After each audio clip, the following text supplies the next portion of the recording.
श्री गोवर्धन नाथ की जय हो।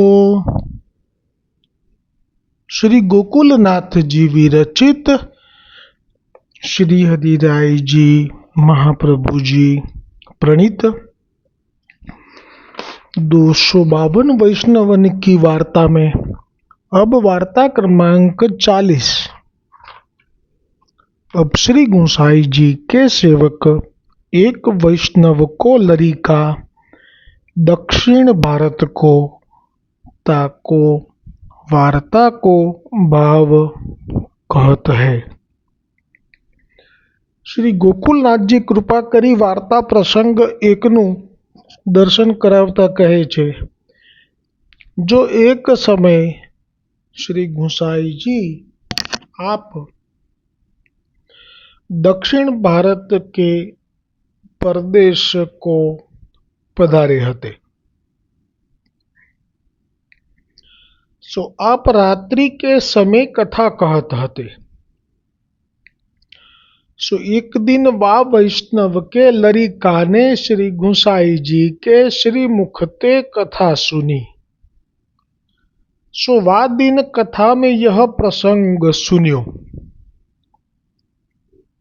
जो ठाकुर जी आप ब्रज में नित्य लीला करत है, जो गोचारण लीला करी के श्री नटवर बेश धरी के ग्वाल सहित गायन सहित मुरली बजावत है। सो नित्य लीला या रीति सो करत है और संध्या समय घर आवत है। ता समय संध्या आरती श्री यशोदा जी करत है। सो ऐसो प्रसंग सुनी के वा वैष्णव के लरिका ने श्री गोसाई जी सो विनती कीनी और पूछी, जो महाराजा धीराज अबहू यह लीला है? तब श्री गोसाई जी आप श्री मुख सो कहे, जो यह तो लीला नित्य ही है। तब तो वा वैष्णव के लरिका को मन में बहुत ही चटपटी लागी। चटपटी એટલે એને પણ થયું કે તો આ દર્શન મને થાય તો કેવું સારું, સો રહ્યો ન જાય એટલે નથી રહેવાયું નહીં। और मन में यह लगन लागी, जो कब ब्रज जाऊं और मैं ऐसे दर्शन करूं। એટલે આ જે પ્રસંગ છે એ દક્ષિણ ભારતમાં છે। શ્રી ગુસાઈજી આપ ત્યાં દૈવી જીવોનો અંગીકાર કરવા પધારેલા છે। રાત્રિના સમયે આપ કથા કહી રહ્યા છે। એક વખત રાત્રિએ આ કથા જે કહી રહ્યા હતા એમાં જે વૈષ્ણવ હતો શ્રવણ કરતો હતો એનો નાનો દીકરો પણ સાથે બેઠેલો હતો અને એ દીકરો દૈવી હતો એટલે એના કાનમાં આ શબ્દો ગયા। અને આપણા પ્રભુ તો પાછા બાળક સ્વરૂપ છે એટલે એ બાળક હતો અને બાળક સ્વરૂપ પ્રભુની ગાયો ચરાવતા જે આવી રહ્યા છે તે વખતે આપે જે કે વેશ ધર્યો છે નટવર, એ બધું જ એ બાળકને પોતાના જ વય પ્રમાણેના પ્રભુનું સ્વરૂપનું વર્ણન થયું એટલે એનું મન જલ્દી આકર્ષાયું એટલે એણે ધ્યાનથી સાંભળ્યું કે આ તો અમારા જીવડા જ છે અને આ તો ગાયો ચરાવતા આવી રહ્યા છે। અને પછી જે આપે આજ્ઞા કરી એ વચનામૃતમાં કે સો નિત્ય લીલા યા બાંધતી સો કરત હે, એટલે આ જે શબ્દો આ વાક્ય સાંભળ્યું એટલે એના મનમાં તો એમ થયું કે ઓહો, મને તો આ શ્રવણ કરતાં તો બહુ આનંદ થયો. તો શું અત્યારે પણ આ લીલા કરી રહ્યા છે આવી, એટલે કે રોજ આવી રીતે એ ગૌચારણ લીલા અત્યારે પણ કરી રહ્યા છે એવો એના મનમાં એક પ્રશ્ન થયો. અને પછી આગળ જે વર્ણન કર્યું આપે શ્રી ગુસાઈજીએ, એમાં કહ્યું કે સંધ્યા સમયે એ ઘરે આવે છે ગોધૂલી બેલામાં. આ સમયે સંધ્યા આરતી શ્રી યશોદાજી કરત હે, અને એ વખતે યશોદાજી એની આરતી ઉતારે છે. સંધ્યા આરતીમાં, સંધ્યા આરતી હોય છે ને હવેલીમાં, બસ એ ભાવથી કે અત્યારે ગૌચારણ કરીને આવ્યા છે આ પ્રભુ, અને ઠાકોરજીને જે કંઈ પણ અલા બલા નજર લાગી હોય એને ઉતારવાની, એ ભાવ. સો એસો પ્રસંગ સુની કે, હવે આ પ્રસંગ જે શ્રવણ કર્યો એટલે એના ચિત્તમાં તો પહેલાં તો ઠાકોરજી એના જેટલા જ છે ઉંમરના, એટલે એને બહુ જ એમાં આકર્ષણ થયું. અને જે વેશ કીધો ને, વેશ નટવર, એથી તો વધારે આકર્ષણ થયું. અને કહ્યું કે આ તો નિત્ય લીલા છે. હવે આ જ્યારે વાક્ય આપના શ્રી મુખથી નીકળ્યું કે નિત્ય લીલા યા રીતિ સો કરત હે, આવું રોજ કરે છે, તેથી એના હૃદયમાં તો એમ થયું કે તો પછી અત્યારે પણ આ લીલા આવી, આજે જવું ધારો કે હું વ્રજમાં, તો શું અત્યારે પણ મને આવા દર્શન થશે? આવો એના મનમાં એક પ્રશ્ન થયો. આ બોલ્યા છતાંય આચાર્યચરણ શ્રી ગુસાઈજીએ તો કહી દીધું કે હા, એ લીલા યા રીતિ સો કરત હે, નિત્ય લીલા યા રીતિ સો કરત હે. વચનામૃતમાં તો આપે આ વાક્ય કહ્યું જ છે, પણ છતાંય હવે એને ઇંતજારી થઈ કે જો આ ફરીવાર એકવાર પૂછી જ લઉં હવે તો ગુસાઈજીને. જો એ કહે કે ના અત્યારે પણ થાય છે, પછી હું પછી વિચારું કે મારે હવે શું કરવું. એટલે પછી એ તો વૈષ્ણવ કે લરિકાને શ્રી ગુસાઈજી સો વિનંતી કીની. હવે તો એક છેક નજીક પહોંચી ગયો અને કીધું કે એક વિનંતી છે જે કે પૂછ્યું કે મહારાજા ધીરાજ અજહું યહ લીલા હે, એટલે કે હજી પણ તમે જો કહો છો એવી લીલા અત્યારે થાય છે? કેમ કે એને એટલી પણ ખબર હતી કે આ તો 5000 વર્ષ પહેલાં જે પ્રગટ થયા હતા એનું ભાગવતજીમાં વર્ણન છે. પણ આ તો આપ તો અત્યારે એવું કહી ચૂક્યા કે અત્યારે પણ આ લીલા નિત્ય થાય છે. તો પૂછ્યું કે અજહું યહ લીલા હે, એટલે કે શું અત્યારે પણ હાલમાં પણ ચાલુ જ છે આ લીલા? આવો મને આશ્ચર્ય સાથે પ્રશ્ન કર્યો. તો શ્રી ગુસાઈજી આપ શ્રી મુખ સો કહે જો યહ તો લીલા નિત્ય હી હૈ. કેવું ફેર છે માગવામાં. જો અને આગળના જ પ્રસંગમાં પેલો વૈષ્ણવ શ્રી સુબોધિનીજી સાંભળવા આવતો હતો. એટલે નિત્ય નિકુંજની લીલા, સ્વામીનીજી ઠાકોરજીની રસમયી લીલા, એ લીલાના વિશે એને ક્યારેય કોઈ સંદેહ પ્રશ્ન ના થયો કે એના વિષયમાં પૂછ્યું. પણ જ્યારે એકાંતમાં બેઠા હતા વૈષ્ણવ સાથે ત્યારે આવું કંઈક બોલ્યો કે જેથી કાલે પ્રસંગ એ પૂરો થયો. પણ જો આ પ્રસંગ છે એમાં આ તો શ્રી ગુસાઈજીનું સ્વરૂપ નથી જાણતો, કલ્પવૃક્ષથી અધિક છે. આપ જેવો ભાવ રાખો એવું ફળ આપે છે. અત્યારે આ બાળકે પૂછ્યું કે શું ખરેખર અત્યારે પણ આ લીલા થઈ રહી છે? હવે જો શ્રી ગુસાઈજી જે વચન બોલે છે ને એ સત્ય થઈ જાય છે, એને પ્રગટ થવું જ પડે. એ જે લીલા છે તે લીલા પ્રગટ થવી જ પડે. આટલા આપના વચનનું મહાત્મ્ય છે. જેમ પેલા 84માં વૈષ્ણવ હતા જેમને ગોવર્ધનનાથજીની સેવામાં અને સાનુભાવ બતાવતા, પણ ક્યાંથી મનમાં આવ્યું કે અયોધ્યા જવું રામલલ્લાના દર્શન કરવા, તો જે ચાલી નીકળ્યો હોત સીધો આજ્ઞા લીધા વગર કે જો મને તો ના પાડશે શ્રી ગુસાઈજી, જો એવું કદાચ ભય રાખીને એણે જો આજ્ઞા ન લીધી હોત અને વગર આજ્ઞાએ જો ચાલી નીકળ્યો હોત તો એને અયોધ્યામાં જે સ્વરૂપ અત્યારે આપણે પધરાયું ભાજપની સરકારમાં, એ જ સ્વરૂપ પહેલાં ત્યાં બિરાજતું હતું અને ત્યાં મંદિર હતું, અને એમાં એ સ્વરૂપના દર્શન કરીને પાછા આવત એ વૈષ્ણવ. કેમ કે શ્રી ગુસાઈજીને વિનંતી ન કરી હોત તો એ સ્વરૂપ જે અત્યારે આપણે દર્શન કરીએ છીએ આ તો હમણાં સિદ્ધ થયું, પણ એ પહેલાં જે સ્વરૂપ હતું રામલલ્લાનું જે મૂળ, એ આ બાબરી મસ્જિદ જે થઈ અને જેણે એ મંદિરને ડિસ્ટ્રોય કરી નાખ્યું, નાશ કરી નાખ્યો, એ મંદિર પહેલાં જે મંદિર હતું અયોધ્યામાં કે જેમાં રામલલ્લાના દર્શન જે કરવા નીકળ્યો તો એ જ દર્શન કરીને પાછો આવત, એના આનથી અધિક દર્શન ના થાત. પણ એ વૈષ્ણવે શ્રી ગુસાઈજીને વિનંતી કરી ભોળા ભાવે, કારણ કે ભોળો બી હતો, કે મને તો રામલલ્લાના દર્શન કરવાનો મનોરથ થયો છે, તો આપ કૃપા કરો તો હું જોઉં. તો બીજા બધા વૈષ્ણવોને તો આશ્ચર્ય થયું, મોઢા પોળા થઈ ગયા હશે. પણ શ્રી ગુસાઈજીએ તો બિલકુલ જાણે કંઈ આશ્ચર્ય વગર સહજતાથી કીધું કે હા, તમે જાઓ. અમારા શ્રી ગોવર્ધનનાથજી તો બધાયના મનોરથ પૂરા કરે છે. પણ જો શ્રી ગુસાઈજી બોલ્યા ને, એટલે ત્યાં તો અયોધ્યા નગરી આખી જે મહેલ હતો રામલલ્લાનો, એ દરબાર જ પ્રગટ થઈ ગયો. જેવી રીતે નારદ મુનિને અહંકાર થયો, મદ થયો કે મેં કામ જીત્યો, પછી શિવજી પાસે ગયા. શિવજીએ કીધું, બ્રહ્મા પાસે ગયા. બ્રહ્માએ કીધું કોઈને કહેતા નહીં. શિવજી પાસે ગયા. શિવજીએ કીધું કે વિષ્ણુને તો ભૂલથી ના કહેતા. પાછા વિષ્ણુ પાસે ગયા અને કહ્યું કે ના, મેં તો કામ જીતી લીધો. શિવજીએ તો કામને બાળી નાખવો પડ્યો હતો.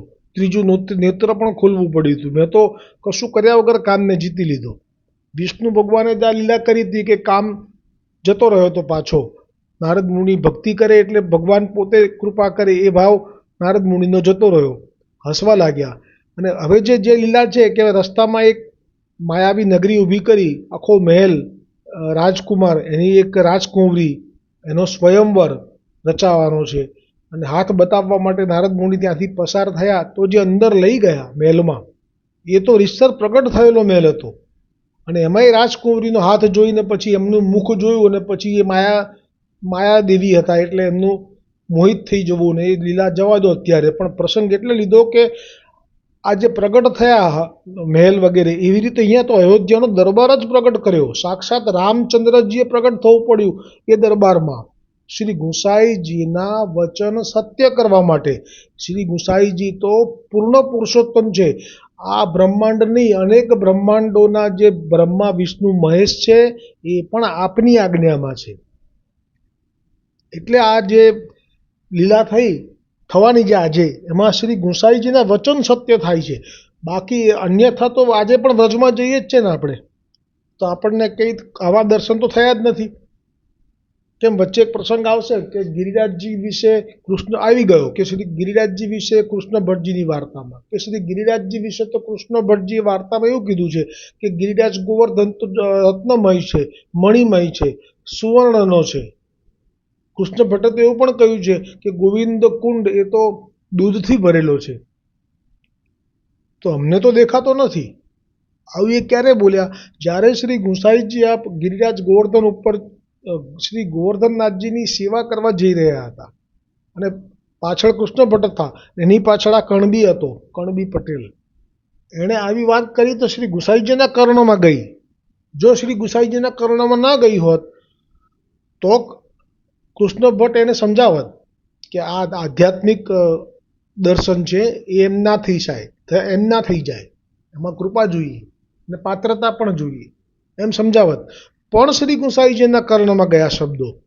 એટલે શ્રી ગુસાઈજી એ વખતે તો સમય જતો હતો સેવાનો, એટલે કંઈ આપ બોલ્યા નહીં. પણ પાછા દર્શન સેવાથી પહોંચીને ઉતરતા હતા ત્યારે કૃષ્ણ ભટ્ટને પેલો વૈષ્ણવ સાથે જ હતા. ત્યારે પૂછ્યું કે કોણ હતો એ? શું પૂછતો હતો એ? કે ગિરિરાજ ગોવર્ધન તો મણિમય, રત્નમય અને ગોવિંદ કુંડ દૂધથી ભરેલો. આપના શબ્દો આપે ધ્યાન રાખ્યું કે આ તો કૃષ્ણ ભટ્ટને આવી રીતે ચર્ચા કરી રહ્યો હતો. તો કહે કે કૃપાનાથ ક્ષમા કરજો, અપરાધ થયો હોય તો એ હું જ હતો. તો કે જો, એમ કરીને આપે એટલું જ કીધું જો, એની સાથે જે આપણને દર્શન થાય છે અત્યારે ગોવર્ધનના, એ ના થયા.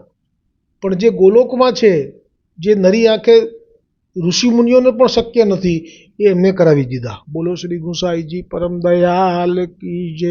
અને કહ્યું કે હવે જો ગોવિંદ કુંડ નીચે દ્રષ્ટિ કર, તો દૂધથી ભરેલો ગોવિંદ કુંડ, જેને ઇન્દ્રએ ઐરાવતની સૂંઢમાં લાવી અને કામધેનુનું દૂધનું જે અભિષેક કર્યો હતો, એ દૂધ. આને પાછો વિશ્વાસ થયો કે ના થયો મને એક સંદેહ છે, કેમ કે તો પાછો ઉતરી ગયો ગોવિંદ કુંડ સુધી અને પાછો ભરીને લાવ્યો પાત્રમાં દૂધને. એટલો પાકો વૈષ્ણવ એ કણબી. આ પ્રસંગ એટલે લીધો કે શ્રી ગુસાઈજીના મુખથી જો કોઈ વચન નીકળી ગયા એટલે પછી એ ફલીભૂત થયા વગર નથી રહેતા. એટલે એણે પૂછ્યું કે શું અત્યારે પણ આ લીલા થાય છે? અત્યારે શ્રી ગુસાઈજી આપ શ્રી મુક્ષો કહે જો યહ તો લીલા नित्य ही है, तब तो वाह वैष्णव के लरिका को बहुत ही चटपटी लागी. હવે તો એમ થયું કે ક્યારે જવું. હવે એને એમ થયું કે હું જઈશ ને મને રોકશે તો. એટલા બધા એના મનમાં એક સાથે વિચારો ચાલ્યા છે. એટલે લખ્યું છે ચટપટી લાગી, સો રહ્યો ન જાય. હવે તેમ થયું કે ક્યારે જવું, અને નટવર વેશવાળા પ્રભુ ગાયોને લઈને હિયો હિયો કરતા આવી રહ્યા છે, સાથે બલદાઉ છે, સાથે આપના સખાઓ છે, તોફાન મસ્તી કરતા, સિંગી વગાડતા, પીપુડી વગાડતા, અને આપના કર્ણમાં એ ફૂલ ખોસેલું છે, આપના શ્રીઅંગ ઉપર વૈજયંતી માળા છે, પીળું પિતાંબર છે, અને આપના શ્રી કેસ ઉપર અને શ્રી મુખ ઉપર ગૌ માતાની ખુરીથી ઉડેલી રજ એ મંડિત છે. આ દર્શનનું જે શ્રવણ કર્યું, હવે એ દર્શન કરવા માટે એનાથી રહેવાયું નહીં ને. और मन में यह लगन लागी जो कब ब्रज जाऊं और मैं ऐसे दर्शन करूं. पाछे एक दिन कछुक खर्ची लेके वह वैष्णव को लरिका उहाँ ते चल्यो. એટલે એને એટલી ખબર છે કે ખર્ચો થશે, રસ્તામાં જ્યાં મુકામ થશે ત્યાં સીધું લેવું પડશે, બધું કરવું પડશે, એટલે બધો એ આવા જવાનો ખર્ચા વિશે વિચારી અને એટલા રૂપિયા લઈ અને વહાં તે ચલ્યો. और अपने घर में काहू को कछु कहो नहीं. ઘરમાં કોઈને કશું ના કીધું, બિના પૂછે ही ઉઠી ગયો. કેમ કે જો પૂછવા જઈશ ને મને કોઈ નહીં જવા દે, નાનો છું ને, એટલે કેવી રીતે જવા દેશે મને? ના જવાય, ના જવાય, બે સમય તને લઈ જઈશું પછી, એમ કરીને મને સમજાવી દેશે એટલે. और आगे जाई के माता पिता सो कहाई पठाई, जो मैं श्री गोकुल होई के आऊंगो, सब ब्रज के दर्शन करी के. હવે આ જે મા બાપની પણ ચિંતા કરી છે, પણ કેવી રીતે? બહુ જ આગળ નીકળી ગયા પછી એણે કોઈને મોકલ્યો જે આવી ખબર આપનારું કામ કરતો હોય. જમાનામાં હતા આવા, સમાચાર આપવા જાય, પૈસા આપો ને એટલે તમે જે કામ કહો ને એ કામ એ ગામમાં જઈને એમના ઘરે કહી આવે. એટલે એણે ખબરીની પાસે સમાચાર મોકલી દીધા અને કેવડાવી દીધું કે હું શ્રી ગોકુલ જઈશ, પછી વ્રજના દર્શન કરીશ, અને કોઈક દિવસ કોઈક દિન મેં યહ વૈષ્ણવ કો લરિકા એમ દર્શન કરીને હું પાછો આવીશ, એવું કેવડાવ્યું. હવે કોઈક દિન એટલે એક દિવસ પછી એ વૈષ્ણવનો દીકરો શ્રી ગોકુલ આવી પહોંચ્યો. પાછે ગોવર્ધન આવ્યો, કારણ કે વર્ણન સાંભળ્યું હતું ને, એ ગોવર્ધનના પરિક્રમા માર્ગ છે ને એ પાસેથી ગાયો આવી રહી છે, ઠાકોરજી આવી રહ્યા છે વેણુનાદ કરતા, અને જે વર્ણન હતું ને ત્યાંનું હતું. એટલે એને ગોકુલમાં તો આવ્યો, પણ પછી ત્યાંથી સીધો ગોવર્ધન આવ્યો. પહેલાં ગોકુલનું વર્ણન સાંભળ્યું હતું એટલે ગોકુલ આવ્યો, જે વાર્તા પ્રસંગ ચાલતો હતો વ્રજની લીલાનો એમાં. પછી ગોવર્ધન સાંભળ્યું હતું એટલે સીધો ગોવર્ધન આવ્યો. सो जा ठिकाने श्री गुसाई जी आप कहे हैं, ता ठिकाने वह वैष्णव को लरिका બેઠી કે દેખન લાગ્યો. કેટલો પાકો કહેવાય, એણે ધ્યાનથી કેટલું સાંભળ્યું છે કે જે લીલા કઈ હમણાં શ્રી ગુસાઈજીએ પ્રસંગમાં, કથા વાર્તામાં, રાત્રિએ દક્ષિણ ભારતના એ નગરના એ ઘરના આંગણામાં જ્યાં મુકામ કર્યો હતો ત્યાં, એમાં એમ કહ્યું હતું કે ગોવર્ધન પાસે આ સ્થાન છે લીલાનું, ત્યાંથી જ આપ રોજ નિત્ય આ પ્રમાણે ગાયો ચરાવતા આવે છે. એટલે એણે એ સ્થાન જ પકડ્યું, એણે એ સ્થાન જ નિશ્ચિત કરી લીધું અને ત્યાં બેસી ગયો અને રાહ જોવા લાગ્યો. હવે હમણાં આવશે જે કહ્યું છે ને શ્રી ગુસાઈજી વચન, એને આ વિશ્વાસ બહુ મોટી વસ્તુ છે. શ્રી ગુસાઈજી પર બહુ વિશ્વાસ હતો એને, કે શ્રી ગુસાઈજીનું સ્વરૂપ નહોતો જાણતો એ કે આ કોણ છે, પૂર્ણ પુરુષોત્તમ બ્રજના અસો વિસહજ છે કે ચંદ્રાવલીજી છે, એવી ખબર નહોતી. પણ શ્રી ગુસાઈજીના વચન કોઈ દિવસ મિથ્યા ના હોય એટલો વિશ્વાસ હતો. એટલે એણે એકદમ એકી ટસે જે માર્ગમાંથી ઠાકોરજી ગાયો ચરાઈને હમણાં આવવાના છે એ ભાવથી જોવા લાગ્યો. સો વહ રટના લાગી, એને રટણ લાગ્યું, મગન થઈ ગયો. જો શ્રી પ્રભુજી આપ અબ કબ પધારેંગે, સો યાહી બાંધતી સો દેખત દેખત સાંજ પરી. હજી એની દ્રષ્ટિએ જે દેખાય છે એને એ સ્થૂળ વ્રજ છે, આધ્યાત્મિક વ્રજ નથી, આદિ દૈવિક સ્વરૂપ નથી, આદિ ભૌતિક સ્વરૂપ છે. એટલે વ્રજના પણ બે સ્વરૂપ છે. આપણને જે દેખાય છે એ આદિ ભૌતિક સ્વરૂપ છે, પણ જે લીલા થઈ રહી છે એ આધ્યાત્મિક આદિ દૈવિક સ્વરૂપ છે. ત્યાં સુધી મનુષ્યની પહોંચ નથી. એ તો કૃપા થઈ છે જ્યાં મહાપ્રભુજીએ કરી, કૃષ્ણદાસ ભટ્ટને કરી, કૃષ્ણદાસ મેઘનને કરી, પછી પેલા અચ્યુતદાસને કરી, જે પરિક્રમા કરવાનો બહુ ભાવ રાખતો હતો એને, પણ એ મર્યાદામાં એને લીલાના દર્શન થયા, સિંહ રૂપે, ગોવાળ રૂપે વગેરે. પણ કૃષ્ણ દાસ મેઘનને તો સીધા અંદર જ કંદરામાં. એવી રીતે દેખત દેખત સાંજ પરી, સો લૌકિક ગ્વાલ ગાય તો આવત દેખી. લૌકિક એટલે તે ગામમાં રહેતા હોય જે વ્રજવાસીઓ, એ ગ્વાલ બાળકો અને એમની ગાયો લઈને આવતા હોય યો કરીને, એ તો જોયા. પરી જૈસે શ્રી ગુંસાઈજી આપ શ્રી મુખસો કહે હતે, સો તા બાત કો તો લેશ હું ન દેખ્યો. એટલે જે અલૌકિક વર્ણન કર્યું હતું કે ઠાકોરજી આ નટવર વેશ ધરીને, મોરપીંછ ધરીને અને એમના શ્રીઅંગ ઉપર આવી વૈજયંતી માળા, આવા આભૂષણો, અને એમની જે સાથે ગાયો છે એ ગાયોના પણ આભૂષણોનું વર્ણન કર્યું હતું, એવું તો કશું દેખાયું નહીં. સો ઇતને તો સૂર્ય હું અસ્ત ભયો, હવે તો સૂર્ય અસ્ત થયો. તબ તો વૈષ્ણવ કે લરી કાકો બડો હી આશ્ચર્ય ભયો. જો દુઃખ નથી થયું અત્યારે હજી એને, કેમ કે આ તો શ્રી ગુસાઈજીના વચન છે એટલે આશ્ચર્ય થયું. આશ્ચર્ય ક્યારે થાય? જો શ્રી ગુસાઈજી તો કબહુ જૂઠ બોલે નહીં. વાહ, કેટલું સુંદર ભાવ. ઓર મેને તો કછું यहाँ દેખ્યો નહીં, એટલે આશ્ચર્ય થયું. એટલે એવું નથી થયું એમને કે શ્રી ગુસાઈજી જૂઠું બોલ્યા છે, શ્રી ગુસાઈજી તો સાચું બોલ્યા છે, એટલે જ આશ્ચર્ય થયું કે તો પછી કેમ ના દેખાયા. સો વહ 3 દિન લો વાહી ઠોર બેઠો રહ્યો. એટલે આ કંઈ એમને નથી મળી જતું બધું, એના માટે કેટલો ભોગ આપવો પડે. દ્રઢતા, શ્રદ્ધા, વિશ્વાસ, શ્રી ગુસાઈજીના વચન ઉપર તો સંપૂર્ણ નિષ્ઠા છે એને. એટલે જે સમય, જે સ્થળ નક્કી કરેલું શ્રી ગુસાઈજીના વચન પ્રમાણે, એ સ્થળ ઉપર એ પાછો બીજે દિવસે પણ આવ્યો સાંજના સમય. બાકી તો એ ફરતો રહ્યો વ્રજમાં, પણ જે ગાયો ચરાઈને આવે ને સંધ્યાનો સમય, એ સમય પાછો આવ્યો, એ જ પ્રમાણે બેઠો. હમણાં આવશે ના, શ્રી ગુસાઈજી ખોટું ના બોલે. હજી પણ એનામાં શ્રી ગુસાઈજીના વચન ઉપર નિષ્ઠામાં એક તલભાર પણ આંચ નથી આવી. આ લાભ એટલે મળશે એને, આવશે છેલ્લે પ્રસંગ. તો બીજો દિવસ એવી રીતે બેઠો, સાંજ પડી, રાત પડી ગઈ, ફરી આશ્ચર્ય થયું કે ના ના, શ્રી ગુસાઈજી ખોટું ના બોલે. ત્રીજો દિવસ થયો, દિવસમાં ભલે વ્રજ ફર્યો હશે, પણ સાંજનો સમય થયો એટલે પાછો ગિરિરાજ ગોવર્ધન પાસે એ જ જગ્યાએ આવીને બેસી ગયો, જે જગ્યાનું વર્ણન શ્રવણ કરી ચૂક્યો હતો. સો વા વૈષ્ણવ કે લરિકા કે હૃદય મેં બડો તાપ ભયો.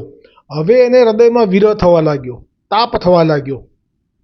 કેમ કે એના મનમાં જે ભાવ હતો ને, જ્યારે નીકળ્યો તો દક્ષિણ ભારત એટલે કેટલું દૂર કહેવાય, ત્યાંથી છે કે અહીંયા યુપીમાં આવે, અને એમાં એ સમય જે ગયો હશે એ સમયમાં એને સતત આ જ રટણ રહેતું હતું મનમાં કે ક્યારે દર્શન કરું. એ તાપ હવે ચરમસીમા ઉપર પહોંચી ગયો. પછી તીસરે દિન હું સૂર્યાસ્ત ભયો, તબ તો વા વૈષ્ણવ કે લરિકા કો બહોત ક્લેશ ભયો. જો હજી પણ શ્રી ગુસાઈજીના વચન ઉપર વિશ્વાસ નથી થયો, હો, પણ ક્લેશ કેમ થયો કે એને મનોરથ સેવ્યો છે. શ્રી ગુસાઈજીએ વચનમાં કહ્યું છે કે હા થાય છે, આજે પણ સંધ્યા આરતીમાં આ જ પ્રમાણે ગાયો ચરાવતા આવી આવી ગાયો હોય છે અને આવો આવો વેશ હોય છે, અને યશોદાજી આરતી ઉતારે છે, આજે પણ થાય છે. એટલે એને વિરોધાભાસ ચાલુ થયો કે શ્રી ગુસાઈજીના વચન તો સાચા છે, તો પછી મને દર્શન નથી થતા. હવે કારણ શોધે છે ને, જે કારણ એ જ દીનતાનો ભંડાર છે. કારણમાં પોતાનો આપણે ક્યારેય પણ દોષ ન જોઈએ અને બીજાનો જ દોષનો વિચાર કરીએ તો જીવનમાં ક્યારેય પણ એ જે ફળ છે એ પામી ન શકાય. બહોત ક્લેશ ભયો ઓર વિચાર્યો, જો શ્રી ગુસાઈજી તો કબહુ झूठ बोले नहीं और मैंने तो कछु देख्यो नहीं, ताते यह देह मेरी त्याग करूंगो. બધો દોષ પોતાની ઉપર લઈ લીધો કે આ મારા દેહમાં પાત્રતા નથી. શ્રી ગુસાઈજીના વચન નથી મિથ્યા થયા, પણ મારા દેહમાં પાત્રતા નથી, એટલે કે મારામાં જ મોટામાં મોટી ખાટલે ખોટ છે, એટલે આ ત્યાગ કરી દઈશ આ દેહનો. યહ મેરે દેહ કોણ કામ કી હૈ, यह बिचारी वा वैष्णव के लरिका ने अपने मन में निश्चय कियो. મરવાનો હો, હવે પાછા નથી જવું. કેમ કે એક તરફ શ્રી ગુસાઈજીના વચન છે, એના કર્ણમાં પડી ચૂક્યા છે અને હૃદયમાં ઉતરી ચૂક્યા છે ઊંડે સુધી. એટલે હવે એને શ્રી ગુસાઈજીના વચનથી આગળ પોતાના ઘરે મા બાપ પાસે જવાની ઈચ્છા નથી થતી. ધન્ય છે यह बिचारी के वाह वैष्णव के लरिका ने अपने मन में निश्चय कियो, तब श्री गोवर्धन धर वाको ताप सही न सके. હવે ગોવર્ધનનાથજી એનો તાપ સહી ના શક્યા. આ જે વાક્ય શ્રી ગોકુલનાથજી વર્ણન કરી રહ્યા છે એનો આગળનો પ્રસંગ આવતીકાલે લઈશું. હવે અત્યારે શ્રી હરિરાયજી મહાપ્રભુજીએ વૈષ્ણવો માટે જે કૃપા વિચારી છે એ કૃપાનો પાર ક્યારે પણ આવી શકે એવો નથી. આજે જે શ્લોક છે 18મા પત્રમાં 10મો, એ સૌથી ટૂંકામાં ટૂંકો છે. એટલે કે એનો શબ્દાર્થ પણ 3 લીટીમાં અને એનું વિવેચન પણ 4 લીટીમાં. અને જ્યારે મને એમ થયું કે આટલું ઓછું છે તો પછી મારે જરૂરથી સાથે જ લઈ લેવું જોઈએ. રોજ તો વિવેચન વિશે કંઈ વર્ણનમાં બોલવાનું નથી. જે છે એ જ તમને પીરસું છું. મારા પાસેથી કશું મૂકતો નથી. પણ જે સંકલ્પ કર્યો છે એટલા માટે કે પછી સમય ઓછો પડતો જાય ને પેલું કાઉન્ટ વધતા જાય મિનિટોના, એ પણ યોગ્ય નહીં. પણ આજે સંકલ્પમાં ફેરફાર થશે કે જે ઓછું છે એટલે બંને લઈશ વર્ણન, શબ્દાર્થ અને વિવેચન. અને જ્યારે મેં વાંચ્યું ત્યારે મને સમજાયું કે વિવેચન, શબ્દાર્થ તો હંમેશા આટલો જ હોય છે શ્રી ગોપેશ્વરજી પ્રભુનો, પણ શ્રી ગોપેશ્વરજી પ્રભુનું વિવેચન તો વિસ્તારથી હોય છે. તો જ તો વૈષ્ણવોને એ શબ્દોનો ભાવ સમજાય. એ જ આપની કૃપા હોય છે. બાકી બધા જ શ્લોકમાં આપની કૃપા ખૂબ વરસી છે, પણ અહીંયા નથી વરસી. અને નથી વરસીને એ પણ જ્યારે મેં વિવેચન વાંચ્યું ને ત્યારે મને થયું કે સારું થયું ના વરસી. આ કેવું કહેવાય? આવું વિચાર ના આવવો જોઈએ કે ના વરસી એ સારું થયું. હા, કારણ કે એમાં જે વર્ણન છે, એ જે શબ્દો છે, એ શબ્દો કોણ જાણે કેમ પણ હૃદયમાં બેસતા જ નથી. એટલે સારું થયું કે 4 જ લીટીમાં પૂરું કરી નાખ્યું, વધારે ના લીધું. જે ન ગમતું હોય એ વસ્તુ આવે તો આપણે, ધારો કે આપણે જે મહાપ્રસાદમાં પણ આપણને જે લેવાનું કહે તો આપણે શું લઈએ વધારે? જે આપણને અનુકૂળ આવતું હોય, બીજું આપણે ના લઈએ. હોય તો બધું બહુ 36 જાતના પકવાનો હોય પ્રભુના મહાપ્રસાદમાં, પણ લેવાનું આ દરેકને પોતાની રુચિ. પણ આજે જે પીરસ્યું છે તે એવું છે કે કોઈ, મને લાગે છે કે આપને પણ વૈષ્ણવો નહીં રૂચે. કારણ કે આ શું લીલા થઈ છે. અને આ પછી કાઉન્સમાં છે. અને જ્યારે જ્યારે કાઉન્સમાં આવે છે ને ત્યારે મને એમ થાય છે કે શા માટે કાઉન્સમાં લખવાનું વિચારતા હશે. જે તે આ પુસ્તક જ્યારે ફાઇનલ પ્રિન્ટ થતી હશે ત્યારે કાઉન્સ આવે ને સમજી જવાનું કે શ્રી ગોપેશ્વરજી પ્રભુનું નથી, એ અન્યથા છે.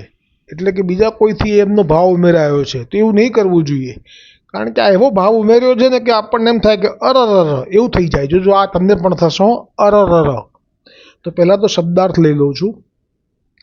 એમાં શ્રી જે ગોપેશ્વરજી પ્રભુ શબ્દાર્થ એટલો અને જે લીધો છે શબ્દ જે છે આ છે. શબ્દો પણ વાંચી લઉં છું કેમ કે આજે અરર થવાનું જ છે તમને બધાને. શ્લોક છે 10મો, મૂલમ. મધુપાલી જવો ધૂત કરે માલી સુવિરાત જીતમ, પ્રસન્ન વદનામ ભોજમ કરુણા રસવદ્રસમ. આ સુંદર શ્લોક છે. આની અંદર ઠાકોરજીના સ્વભાવનું પણ દર્શન છે. કરુણા રસ એટલે કે કરુણા રસથી પૂર્ણ. કેટલું સુંદર! આ તો એવી મોટી વાત છે કે જે લાભ છે વૈષ્ણવોને. પણ હવે આ જે શબ્દાર્થ છે પહેલાં બોલી જાઉં ને પછી જ્યાં આ જે ભાવ રાખ્યો છે કોઈએ કાઉન્સમાં, હે ભગવાન. તો શબ્દાર્થ છે ભ્રમર પંક્તિના વેગથી, રોમાવલીથી પુલકિત થઈને આવવાથી જે ભગવાન વધારે શોભી રહ્યા છે, જે પ્રસન્ન મુખારવિંદવાળા છે. આ બધું ગમશે. જે પ્રસન્ન મુખારવિંદવાળા છે અને જેમના નેત્રો કરુણા રસથી પૂર્ણ છે. આ પણ અતિ અદ્ભુત આપનું દર્શન છે. એવા ભગવાન શ્રી કૃષ્ણને હૃદયમાં સ્થાપવા.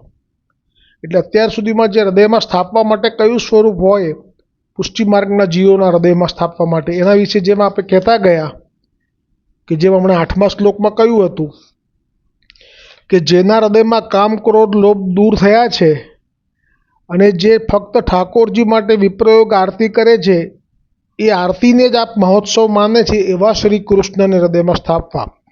પછી 9મા શ્લોકમાં કહ્યું કે જેમ નારાયણ શેષ શૈયા પર શયન કરે છે, પણ પુષ્ટિ પુરુષોત્તમ વિશે પૂછ્યું કે ક્યાં શયન કરે છે. શેષ નારાયણ ઉપર તો ભગવાન વિષ્ણુ શયન કરે છે, એ તો વૈકુંઠના પતિનું શયનનું સ્થળ છે, પણ પુષ્ટિ પુરુષોત્તમ ક્યાં શયન કરે છે? તો એ શ્રી ગોપેશ્વરજી પ્રભુએ શબ્દાર્થ કરતાં કહ્યું હરિરાયજીનો ભાવ કે શ્રી વલ્લભાચાર્યજીના હૃદયમાં એ સ્વરૂપ શયન કરે છે પુષ્ટિ પુરુષોત્તમનું. અને પછી એમાં એટલે એ સ્વરૂપને પુષ્ટિ માર્ગના વૈષ્ણવે હૃદયમાં પધરાવવાના છે, નહીં કે પેલા શેષ શૈયા ઉપર શયન કરે છે એ. કેમ કે એ તો ચરણારવિંદ સુધીની જ ભક્તિ આપનારા છે, અને એમાં તો ગોપીજનોનો અધિકાર નથી, એમાં તો લક્ષ્મીનો જ અધિકાર છે ચરણ સેવાનો. એમ કરીને બહુ સુંદર ગૂઢ ભાવ પ્રગટ કર્યો. અને બીજા કયા પધરાવવા જોઈએ હૃદયમાં? તો કહ્યું કે જે ગોપીજનોની સંગમાં રમણ કરવામાં તત્પર છે, ખાલી શ્રી લક્ષ્મીજીની ચરણની સેવા લે છે એ નહીં, પણ કરોડો ગોપીજનોના તાપને જાણીને આપ પુષ્ટિ પુરુષોત્તમ રૂપે જે રમણ કરવા તત્પર છે એ શ્રી કૃષ્ણને હૃદયમાં સ્થાપવા. બે સુંદર ભાવ. પણ આ 10મા શ્લોકમાં ભ્રમર પંક્તિના વેગથી સમજાય તો સમજજો, મને તો સમજાયું નથી શબ્દાર્થ. ભ્રમર પંક્તિના વેગથી એટલે એમ કહી શકાય કે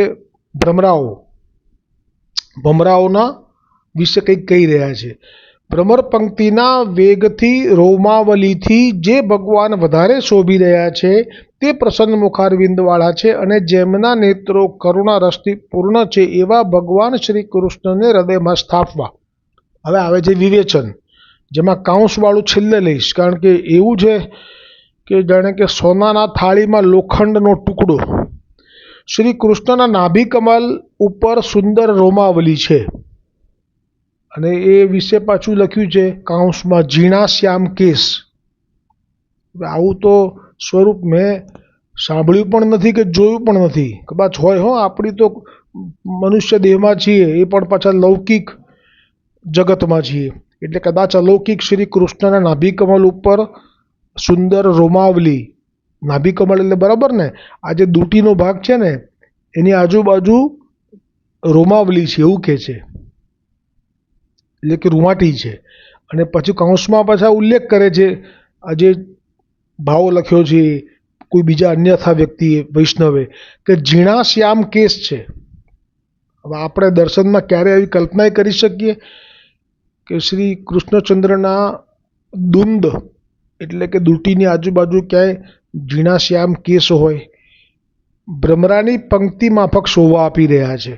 એમનું મુખારવિંદ અતિ પ્રસન્ન છે. વ્રજ ભક્તોના સંગમાં અનેક લીલા કરી છે, તેથી મુખ ઉપર આનંદ પ્રસરી રહ્યો છે. ભક્તો પર કરુણા રસથી ભરેલા નેત્રથી દ્રષ્ટિ કરે છે અને રસપાન કરાવે છે. આ 10મા શ્લોકનું અહીંયા વિરામ થાય છે. આવતીકાલે 11મો શ્લોક 12મો શ્લોક બે સાથે આવશે.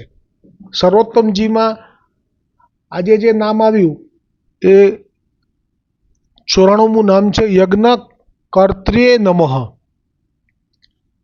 એટલે શ્રી યજ્ઞકર્ત્રય નમઃ એટલે યજ્ઞકર્તા. એટલે મહાપ્રભુજી વલ્લભાચાર્યજીને શ્રી ગુંસાઈજીએ યજ્ઞકર્તા એવું નામ કેમ આપ્યું?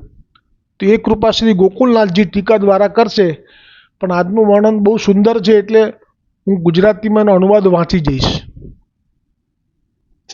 શ્રી ગોકુલનાથજી આ ટીકાનું વર્ણન કરતા કહે છે કે યજ્ઞકર્તાનું કારણ એટલે કે શ્રી મહાપ્રભુજી વલ્લભાચાર્યજીનું નામ જે યજ્ઞકર્તા રાખ્યું છે એનું કારણ કહે છે કે જ્યારે નંદ વગેરે સકલ વ્રજવાસીઓ ઇન્દ્રયાગ જેમ દર વર્ષે કરતા હતા તે સકલ સામગ્રી નાના પ્રકારની કરી અને ઇન્દ્રની પૂજા કરી અને ઇન્દ્રને ભોગ સમર્પતા, અને ઇન્દ્ર ભોગ કરતો ત્યારે શ્રી પ્રભુ આપ વિચાર્યો કે યજ્ઞ પુરુષને પ્રગટ, હું તો યજ્ઞ પુરુષ પોતે જ સ્વયં પ્રગટ થયો છું અને મારી આગળ ઇન્દ્ર વગેરે ભોગ કરે એ અનુચિત કહેવાય. તેથી મારો આશ્રય છોડીને અન્ય આશ્રય કરે છે તો આ અન્ય આશ્રય બાધકરૂપ છે. જ્યાં સુધી આ અન્ય આશ્રય છૂટશે નહીં ત્યાં સુધી એક મારો દ્રઢ આશ્રય એમને થશે નહીં. તેથી નિત્ય લીલામાં તેમને અંતરાય થશે અને મારો અને મારે નંદ બાવા અને વ્રજવાસી લોકોનો નિત્ય લીલામાં અંગીકાર કરવો છે અને એક રસ અધિકાર આપવો છે અને સુખદાન પણ કરવું છે. આ વિચારીને આપે બધાયને અન્યાશ્રય છોડાવવા માટે ઉદ્યમ કર્યો છે અને 6 વર્ષ સુધી તો આપે કંઈ કહ્યું નહીં. એટલે કે જો આ લીલા 6 વર્ષ સુધી આપ કેમ મૌન રહ્યા? ઇન્દ્રને તો ડરતા જ હતા, એવો સંશય થાય તો કહે છે કે એટલા માટે કે 6 વર્ષ સુધી તો તેમને તે ષટ ધર્મ હતા, પણ જ્યાં એમનો 7મું વર્ષ થયું ત્યાં વિશિષ્ટ ધર્માવિષ્ટ સ્વરૂપ પ્રગટ થયું. તેથી પછી એવો પણ પ્રશ્ન થાય કે ઇન્દ્રને તો આપે જ નિયુક્ત કર્યો છે, તો કે હા, ભગવદ્ ગીતામાં આ પર્જન્ય નામનો જે યજ્ઞ છે એ કંઈ આજ્ઞા સાક્ષાત શ્રી ઠાકોરજીએ જ કરેલી છે, પણ હવે આપનો આશ્રય કરવા માગે છે એટલે આવું કહી રહ્યા છે.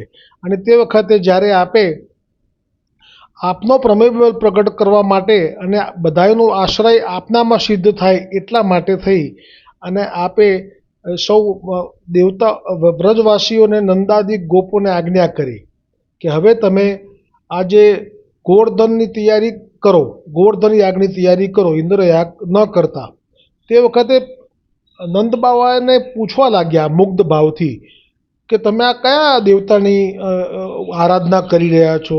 મને વિસ્તારપૂર્વક કહો કે કયા પ્રયોજન, કયા કારણથી તમે આ ઇન્દ્રયાગ કરો છો ને કયું ફળ મળે છે, એ બધું મને કહો. ત્યારે તે કહે છે, નંદ કહે છે કે વેદ માર્ગમાં કહ્યું છે એ અમે કહીએ છીએ કે 30 કોટી દેવતાઓનો રાજા ઇન્દ્ર છે અને અમે એમની પૂજા કરીએ છીએ. એમાં તમારા માટે કુશળતા માટે અમે આ ભાવ છે, તમે બાળક છો ને, તમારી કુશળતા માટે અને જે બધા ગાયોને ઘાસ મળે છે અને જે વૃક્ષને આ લતા પતાઓ પોસાય છે એ ઇન્દ્ર જે વર્ષા કરે છે એને કારણે, અને અનાજ પણ પાકે છે એટલે અમે ઇન્દ્રની પૂજા કરીએ છીએ. અને તે વખતે ઈશ્વર અને તેથી મારા હરિદાસવર્ય ગોવર્ધન, હવે જે પ્રભુ કહી રહ્યા છે કે તમે આ ઇન્દ્રની પૂજા કરો છો એ હવે તમે ન કરતા, હવે તમે મારા સમાન જ સાક્ષાત ગોવર્ધન મહારાજ જે છે એમની પૂજા કરો. અને શું કારણ સુંદર કહેશે કે આ કેમ એકદમ ક્યાંથી આમના મનમાં, મારા પુત્ર શ્રી કૃષ્ણના મનમાં ગોવર્ધનનું આવ્યું? તો એ જે બહાનું કાઢે છે ને બહુ સુંદર છે. આપ કહે છે કે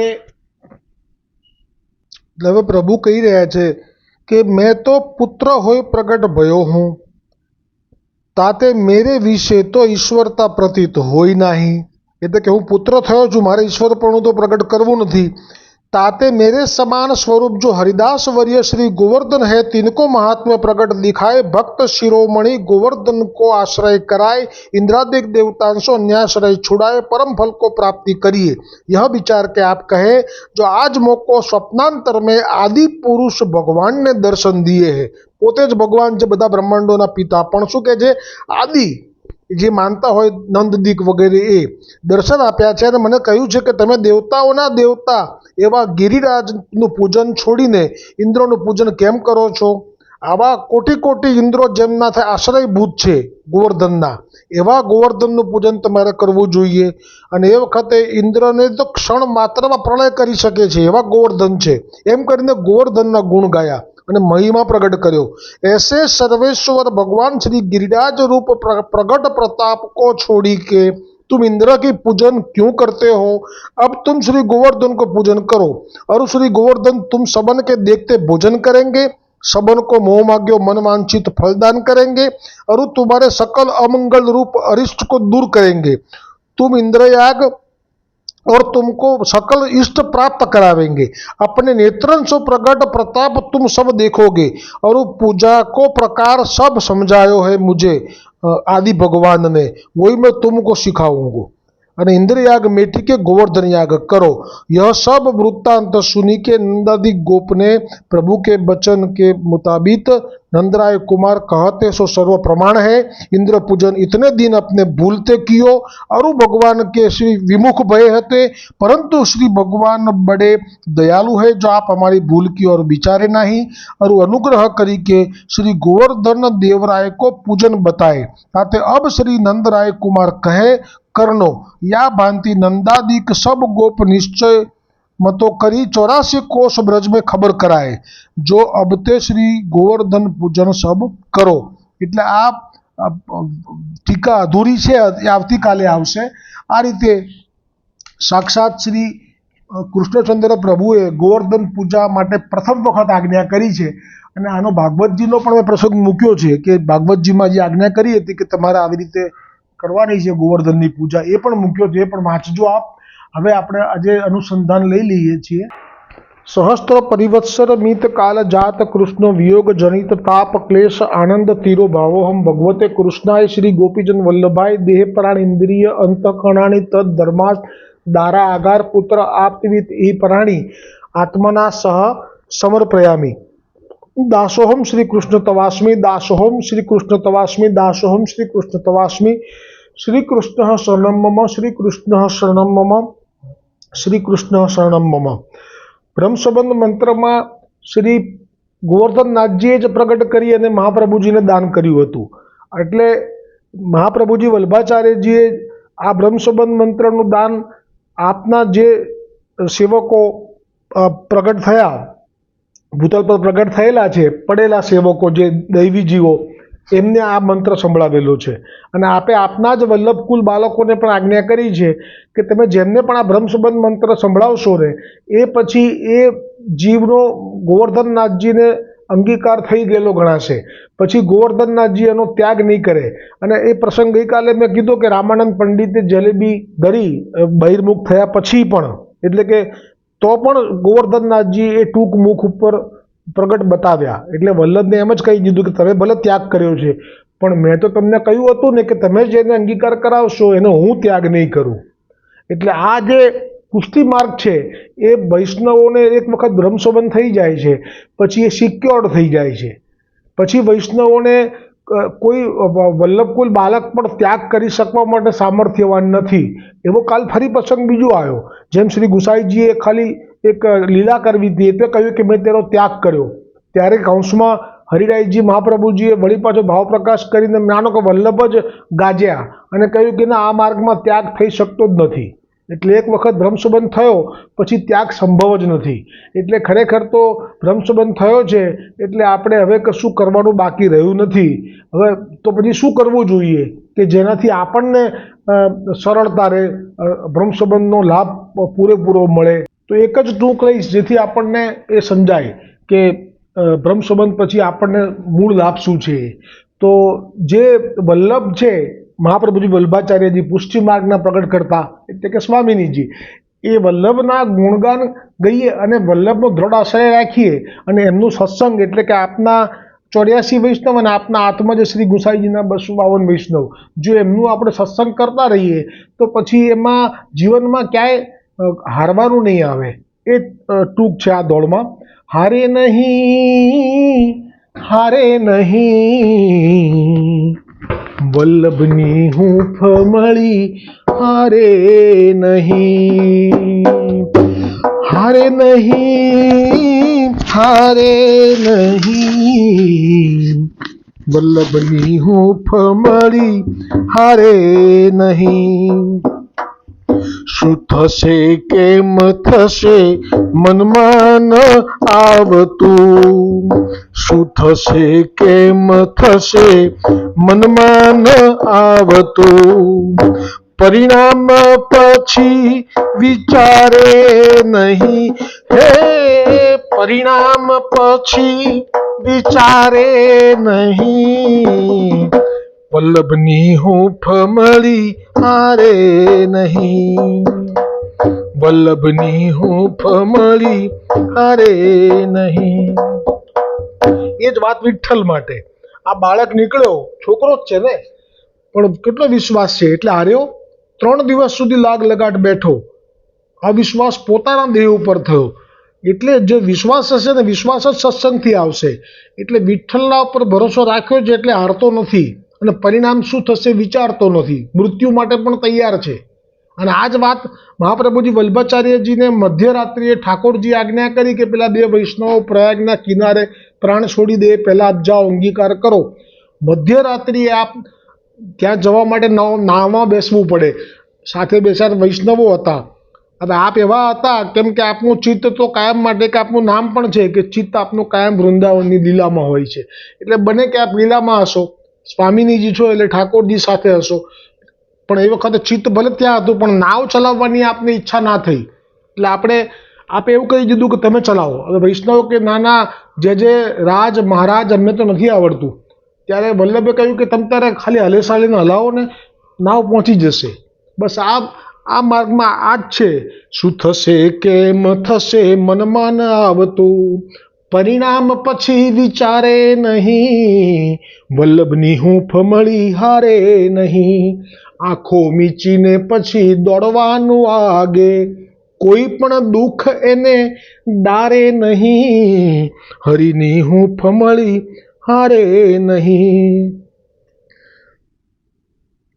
વલ્લભ પ્રભુની હૂંફ જ્યાં મળતી, વિઠ્ઠલ પ્રભુની હૂંફ જ્યાં મળતી, મૃત્યુનો ભય લાગે ભારે નહીં, વલ્લભની હૂંફ મળી હારે નહીં, વિઠ્ઠલની હૂંફ મળી હારે નહીં. ત્યાં સુધી કે મૃત્યુનો ભય જે છે એ તો કેટલો બધો વધારે હોય ને, શરીર છોડવું કોઈને ગમતું નથી, અને એ આવે એટલે કેવું ભારે વાતાવરણ થઈ જાય, ઘરમાં પણ આગા પાછા થવા બધા માંડે.